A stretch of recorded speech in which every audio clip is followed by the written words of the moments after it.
Hello everyone and welcome. I've just got back from Brighton, played a League Cup, I think it's called Daydream Nation, the store we went to today. Went there with my friend Ben and we both got to the final. Yeah, really weird, we both got to the final. And Ben beat me, he did beat me on playing Gouging Fire, he's playing Chen Pal. It was a rough matchup, but it did go to 3 games and it went to time. Ben actually won because he took one more prize than me, so it was very, very close. And yeah, it was a good day. First time I have got to top cut at a cup, and first time, I got points, got into the final. So yeah, a lot of firsts today.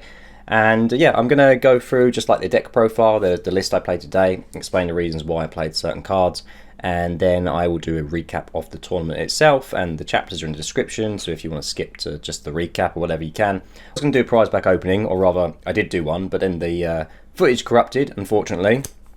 So I did win 8 prize packs today. The Lugia V, Stamped Lugia V was my best pull, and we've got some cool other stuff. There's like I think there's like, there's a stamped rare candy, and I got some Ultra Balls, Lost Cities, and there's a stamped retrieval, Superior Energy Retrieval, which is quite nice. Excalibur in there as well. So there was some cool stuff. Unfortunately, footage just died on me for some reason. But yeah, anyway, I'm going to do a deck profile and then I'm going to just talk about my matchup. So enjoy the video. Okay, so now we're just going to go through my exact 60 that I played today. Just going to run through the deck list. So we have 3 Gouging Fire, which is our main attacker.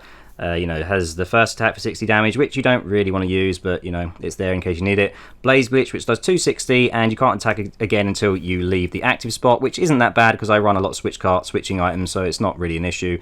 And yeah, I just feel like this is such a good card in the meta right now because you can KO Lugia turn 1, you can KO Regidrago turn 1, and with a bit of damage manipulation you can hit 280, which 280 is the magic number still in the format currently.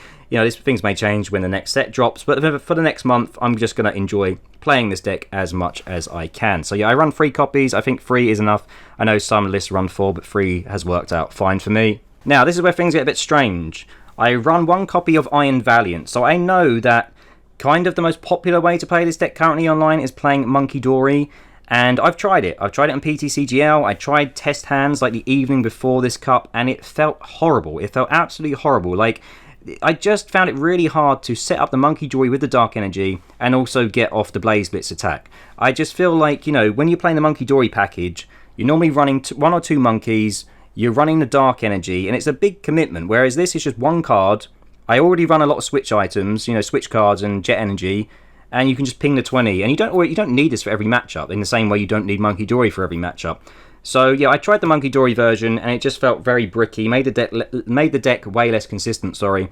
And I also felt like having Dark Energy in the deck, like yes, Gouging Fire can attack for a colourless, 2 fire and a colourless, but I had turns where like my discard would just be like 2 Dark Energy, and I couldn't even use Magma Basin to power up an Entei with the Dark in the discard pile, so I don't like the Monkey Dory package. I don't like it at all. I feel like this deck is better with Valiant in my opinion. This is what I've been running at challenges and running the cup today. And yeah, you may differ, but I really don't like the monkey. So that's what, the Valiant works for me. It might not be the best version of the deck according to, the big PokeTubers, but for me, it works. Right, next up, we play 2 copies of Mew, which again is probably not the standard way to play this deck, but the reason why I run 2 copies of Mew is because we have 3 retreat, and if we're attacking with Gouging Fire, we need to switch cart into a Mew or Jet Energy. We'd probably rather play the switch cart and save the Jet Energy for someone else. But anyway, we need to get out of Gouging Fire, get Mew in the active so we can attack again. So I play 2 copies for that reason. I also play it because Restart is very good ability. You can draw 3, and there have been some games where like I've restarted.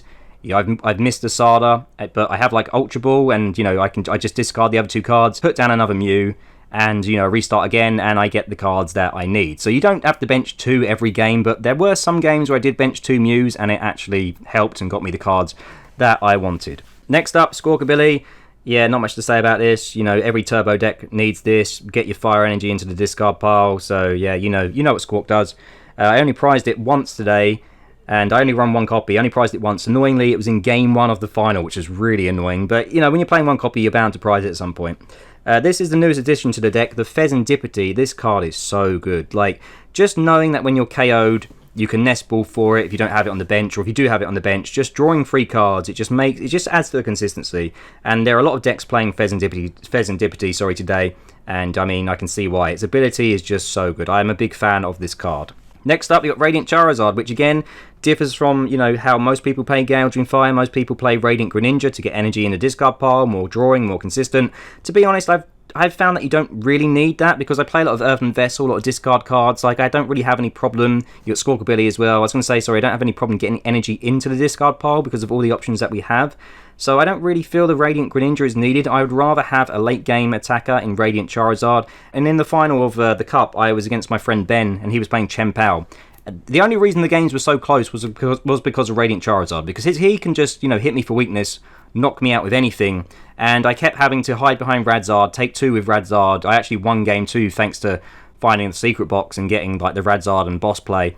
And yeah, I feel like Radzard's just such a good attacker in the meta currently. Like, I would much rather have this than Radiant Greninja in the deck. I feel like, you know, I can draw well enough without Radiant Greninja, but I understand that, you know, decks want max consistency, so we'll play the Greninja instead. But I feel like with Squawkabilly, Earthen Vessel, you know, normally energies in the discard. Ultra Ball, you don't really need the Greninja, and Fezandipiti draws anyway, so, and Mew does, so yeah, that's why I go Radzard over Greninja. Right, we have one Entei, and Entei is just a good early game attacker, depending on what you're playing against, obviously. But the thing I like about Entei is that if you're not confident in hitting the Gouging Fire attack, all you need to attack with Entei is an attachment and a Magma Basin. Really, really easy, you know, energy cost, really easy to get set up. It has Fleet-footed as well, which draws an extra card.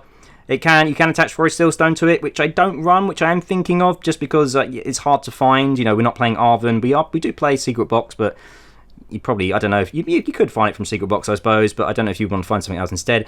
But yeah, it's just a good attacker, and when you're playing against Regidrago, you know, it hits the Till Mask for weakness as well, so it's a good attacker. Next up is Delphox V, which is probably the MVP for me today. It does 120 to the active and 120 to 1 Pokemon on the bench, and a lot of people still don't know what this does. Like, I played against a Raging Bolt in the semi-final, lost game 1, and game 2 I attacked with Entei on my turn 1, put some damage on his Raging Bolt. I was a bit annoyed I couldn't quite get the KO, but the next turn I managed to power up Delphox, bossed his Tilmas Ogerpon, hit the Tilmas Ogerpon for weakness with Magical Fire, and then knocked out his Raging Bolt on the bench as well. And also against Dragapult, I managed to do this twice in a row, 2 turns in a row, and took out like 4 prizes, and I also pulled it off against Guardy. So yeah, Delphox is just so good at, you know, putting the prize trade in your favour by taking 2 prizes at once. And not a lot of people respect this card, and still, funny enough, like, players don't know what it does, or they overlook it, or they forget, you know, they don't think you'll be playing Delphox. So yeah, just such a really good card in this deck. Right, next up we have like supporters and items. So 4 Professor Sadas, you know what they do, energy from the discard pile, attach, draw 3. Like, you have to play 4 in this deck, you know, in any ancient deck really, so they go up there. 2 Boss's Orders, don't ask me why, I've got different art on them, probably should have the same art, would make it a bit easier to find, but yeah, we just play 2 copies of Boss, and yep, you know what Boss does, and I do play Pal Pad to get them back. Play 1 Research. This is basically just to be used like if you're really bricking, and you have a bad hand, you can research that away. Or in some situations where you're set up really well, you might not even need to play a Sada, you can just research and see more. So I do play 1 Research. We do play 1 Iono because I feel like it is good to have some form of disruption. You know, ideally with this deck you want to be either playing Sada or Boss every turn like in most ancient decks. But, you know, this is a good card late game. And because we have Pal Pad, if we discard it, we always can recover it later on in the game. Well, the only match I lost in, in Swiss was against Lugia round 1. And discarded this turn 1, and I discarded my Pal Pad, and I couldn't get it back at the end of the game because I knew they'd have Boss for game. But yeah, anyway, there's my 1 Iono.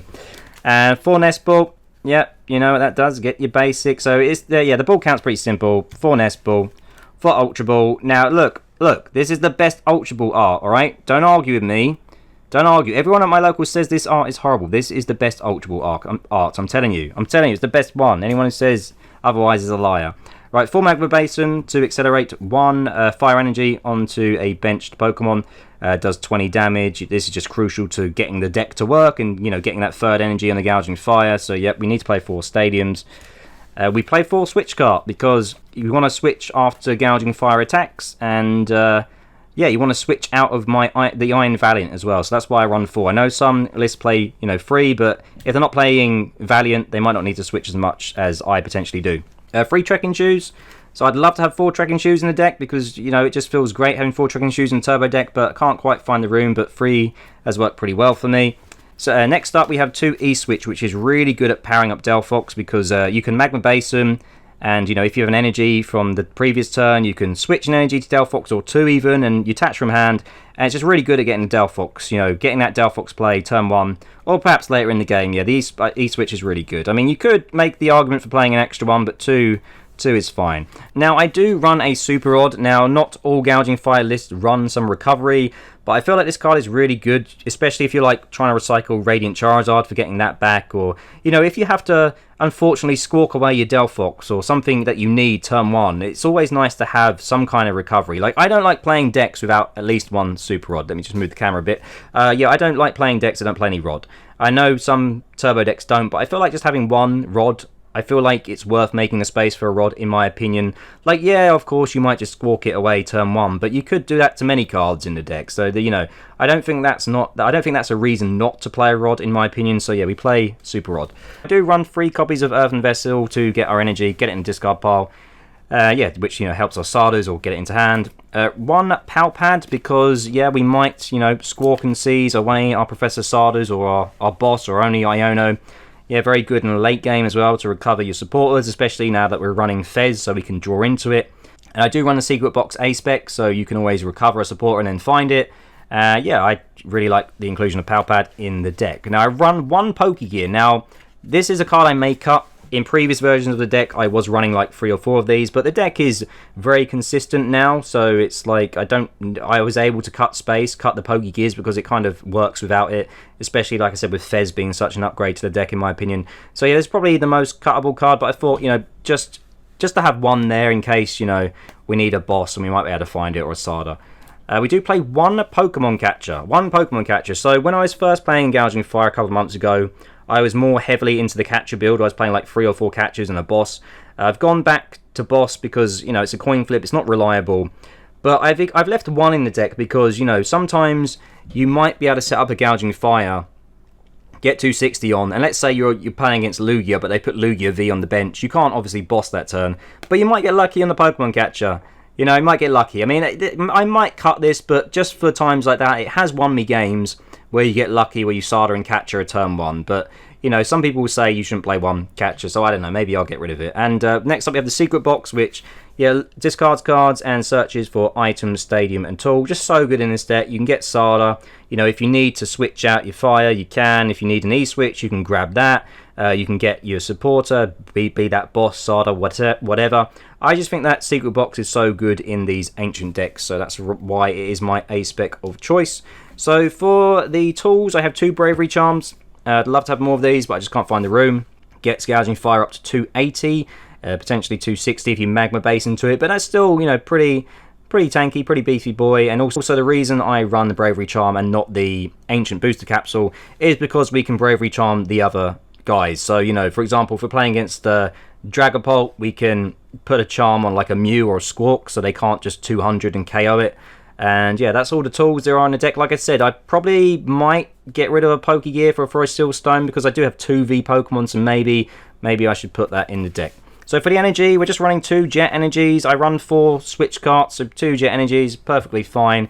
And for the Fire Energy, I run 8 Fire Energy. Now, a lot of these decks I see play like counts of like 11 and 12 energy, but I had some hands today where I had too much energy in my hand. Like, I suppose if you're playing Greninja, you can discard it, so maybe that's why they run more. But to me, like 9 or 10 energy in Gouging Fire has felt fine to me.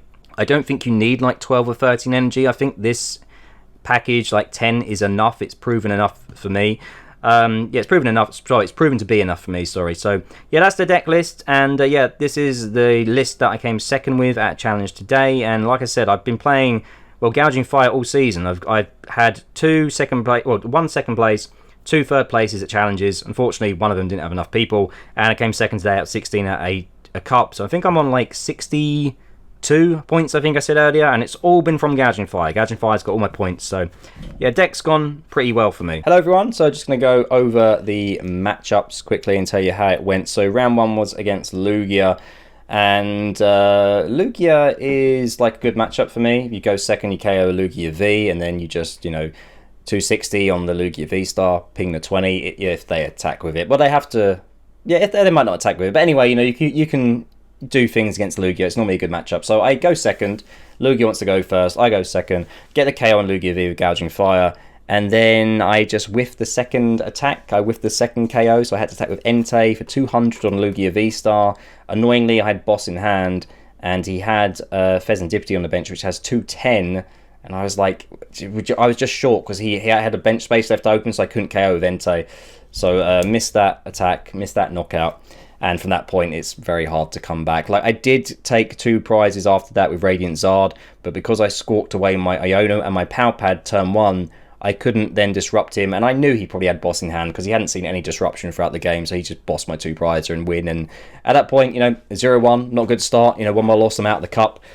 So round 2, I play against a guy playing Xatu Dragapult, and I managed to Delphox twice in a row whilst he didn't get set up, just took out his entire setup. Yeah, and he did get a Dragapult EX setup eventually, but he was just attacking with Jet Headbutt for 70 because he just couldn't find any of the pieces because I, you know, wiped his board with the Delphox plays. And he all told me he wasn't running Manaphy, so yeah, he couldn't even prevent it if he wanted to. I don't know why he wouldn't be running Manaphy in Dragapult, but I don't know, maybe he didn't find room. Especially as there was loads of Regidrago at that event. Like, yeah, you want to be running Manaphy. But yeah, got the win. And then round 3 was against Quad Fawns. He opens up with a Fawns attached pass. My hand is kind of terrible. I have Gouging Fire, and I think I like managed to get energy in the discard pile. I think I attached return and like Basin pass to him. He plays Iono, which I'm so glad, on his second turn. And the reason he did it is because he said to me after the game, like, I only had 1 Fawns in hand, you might knock me out, so I had to go for it, which is fair enough, right? But my hand was just disgustingly bad. So he Ionos me into such a good hand. Like, he Ionos me, and it's like Energy E-Switch. So he doesn't bench another Fawns, attach to the active E-Switch from the one on the bench. There you go, they win the game. So that was nice. Game 4 is against Guardy. So the Guardy player went first, which, I don't know, I think Guardy normally wants to go second because of Arvin, but he said, like, because there were a lot of Regidrago players at this event, he didn't know what I was playing. I'm new to the cup, he didn't, you know, I've never been to the store before, he didn't know what I was playing, so he opts to go first to try and just get set up in case, you know, I'm playing Drago and I want to go first. So he goes first, and he just benches a Monkey Dorian passes, and I'm like, no way, no way, just like, I can't believe this. And yeah, I get off the Gouging Fire and just win the game. And we go to game 5, and it is against a Regidrago player. He goes first, I go second, which is what we both want, really. And he opens up with a Squawk, attaches, and passes. And I'm like, no way, I can't believe this is happening again. So, yeah, just got the KO on Squawk, and that's the game. So, yeah, that's why I wanted to play this deck today. Normally, the cups that I go to in my area, they're like best of 3 the entire tournament, but this cup was best around Swiss and then best of 3 top cut. So I was like, if it's a best of 1 cup, best of 1 Swiss, I'm just playing a donk deck. I'm just going to go Gouging Fire, try and get some donks, and that's exactly what happened. And I went from, you know, 0-1 to 4-1. So yeah, made my way into top cut, and I was ranked 2nd place, made my way into top cut. Played the guy ranked in 3rd who's running Raging Bolt, which is a good matchup for me. It just feels like whoever goes second, whoever takes the first 2 prizes wins that matchup. He won game 1. I just had a bad start, bricked, couldn't find Squawkabilly.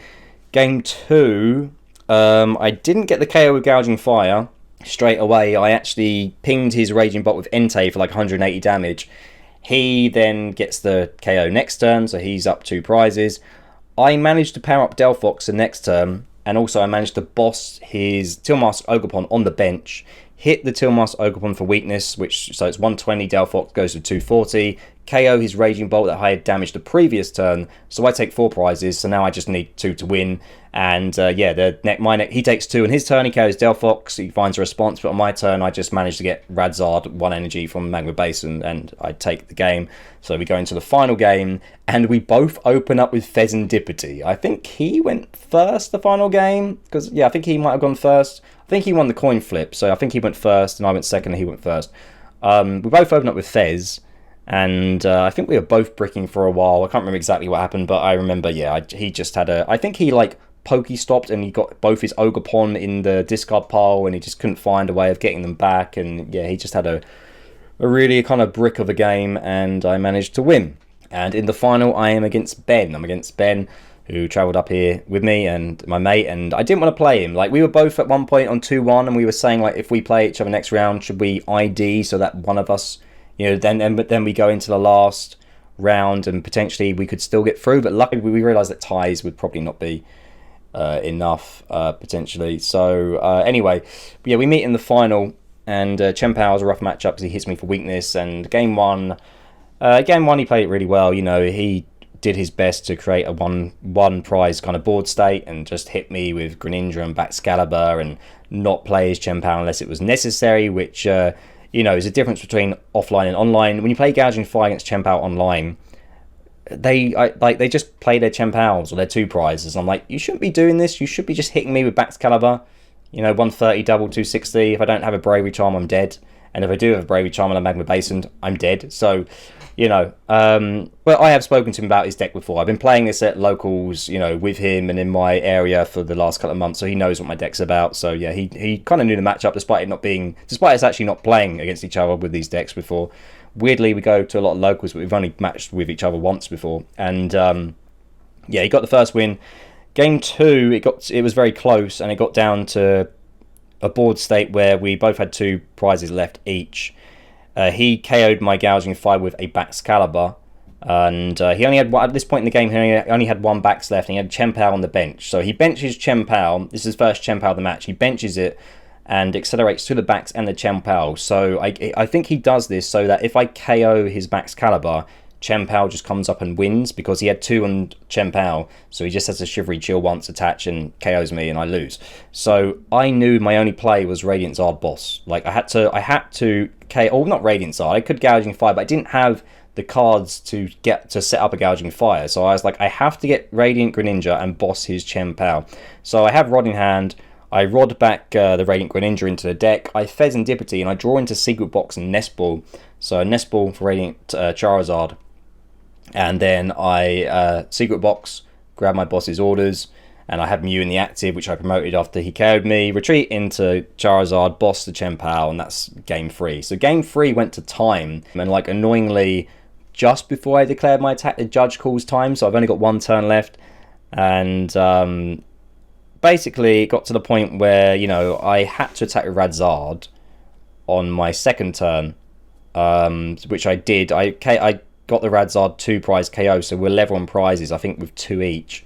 But at this point, all he needs to do is like Greninja or Baxcalibur, and he can just win the game, and he sends up, you know, Bax, and I think just KOs my Radzard and wins. But annoyingly, like on the bench, I had a fully powered up Gouging Fire, and I had Boss in hand, so like if there was just 1 more turn, I could have bossed up his Chen Pao and won the game. But that's, you know, that's the way it is, and your time was called, you know, and yeah, Ben played very well. You know, I'm not saying he, you know, deserved it. I'm not saying he didn't deserve it, but it was just like I was just thinking, oh, if I had 1 more turn, if I just played a bit quicker, I had game in hand. But you know, that's the way it is. And yeah, like it was a very, very good set. Like he said to me after the match, he was like, I was surprised. Like that didn't feel like a deck where I had the weakness advantage. You know, he said you played that very, very well. And yeah, Gouging Fire is doing well for me. You know, I've got 62 points of it so far.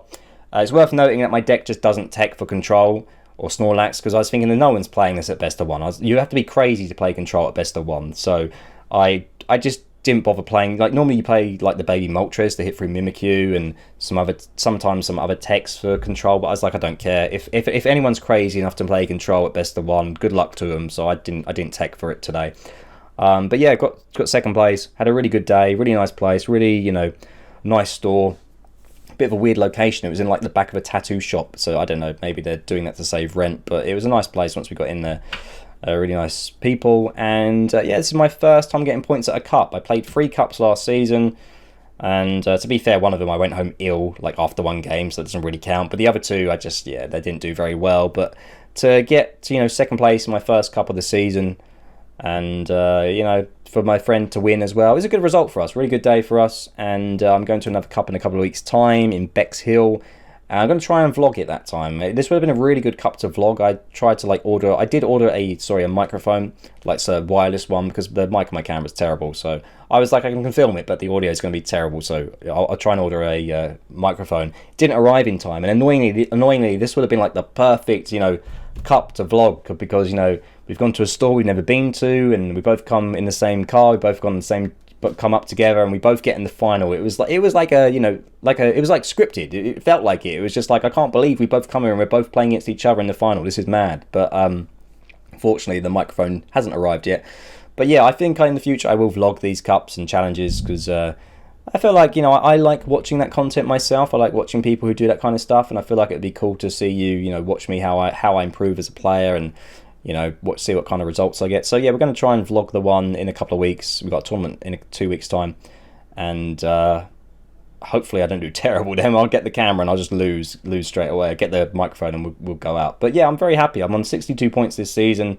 Last season, throughout the entire season, I only got 64, so I've already done better. Or yeah, 2 points off where I was last year, and the season has only just really started. So yeah, it's going well. It's going well. And Gouging Fire is doing well. I don't think it does particularly well into the next meta, the Stellar Miracle meta, but I've got a month left of playing it. I'm going to play it until the next set drops, and I'll reassess and see what deck I want to play going forward. But second place with Gouging Fire, a deck that no one respects, is you can't complain. It's pretty good. I'm happy with how I played today, and happy as well that if anyone's going to win, I'm glad it was my mate who got the win. And yeah, a good day all around. So yeah, let me know your thoughts on the video below. Let me know if you want to see me vlog these events in the future, and yeah, see you all soon. Bye.